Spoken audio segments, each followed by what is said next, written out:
Hi viewers, আশা করি সবাই ভালো আছেন। তো আজকে আমি আপনাদের সাথে শেয়ার করতে যাচ্ছি একটি দুঃখজনক তথ্যচিত্র। আপনাদের হয়তোবা মনে আছে আমার করিমপুর টু মুন্সিবাজারের ব্লগের কথা। সেই ব্লগটির মধ্যে আমি একটি ব্রিজের সৌন্দর্য নিয়ে কিছু কথা বলেছিলাম এবং সেখানে আমার সময় স্বল্পতার কারণে আমি সেই ব্রিজটির মধ্যে অবস্থান করে ভিডিও ধারণ করার সুযোগ পাইনি। তো ভিউয়ার্স, এই হচ্ছে সেই ব্রিজ। এই অসম্ভব সুন্দর এই ব্রিজটিতে মানুষজন তাদের ফ্যামিলি নিয়ে বিকেলের শেষ লগ্নে টাইম স্পেন্ড করতে আসে।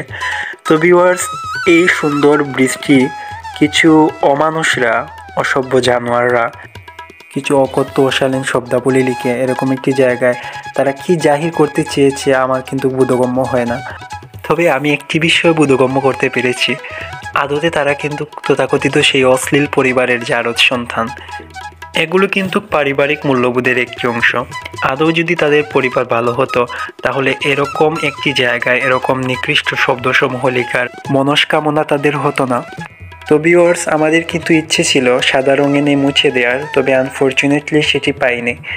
এবং আনফর্চুনেটলি আমরা যে তুলে এনেছিলাম সাথে করে সেটি কিন্তু পড়ে গেছে, যার জন্য আমাদেরকে একটি কাঠের কঞ্চির মধ্যে কিছু কাপড় জড়িয়ে আমরা এই বিকৃত শব্দসমূহকে আরও বিকৃত করার চেষ্টা করেছি, যাতে করে কারো এই লেখাগুলো আর বোধগম্য না হয়।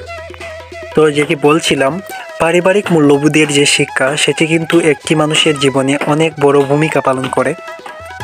পারিবারিক এবং নৈতিক শিক্ষা যদি একটি মানুষের মধ্যে না থাকে তাহলে কিন্তু তারা এরকম কাণ্ড হরহামেশাই ঘটায়।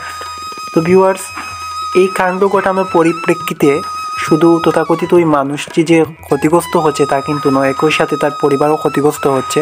যেমন এদিক দিয়ে যে পথচারীগুলো যাচ্ছে তারা কিন্তু এই লেখাগুলো দেখে তার পরিবার সহ তাকে গালি দিচ্ছে। সো তথাকথিত মানুষদের কাছে আমার একটি বার্তা থাকলো, আপনারা প্লিজ এরকম একটি সৌন্দর্যমণ্ডিত জায়গাকে এভাবে নষ্ট করার প্রয়াস করবেন না। পরিশেষে সবার সুস্থতা কামনা করে আজকের জন্য বিদায় নিচ্ছি। ভিডিওটি যদি ভালো লেগে থাকে তাহলে অবশ্যই লাইক, কমেন্ট অ্যান্ড সাবস্ক্রাইব করবেন এবং পাশে থাকা বেল আইকনটিতে ক্লিক করবেন। ধন্যবাদ।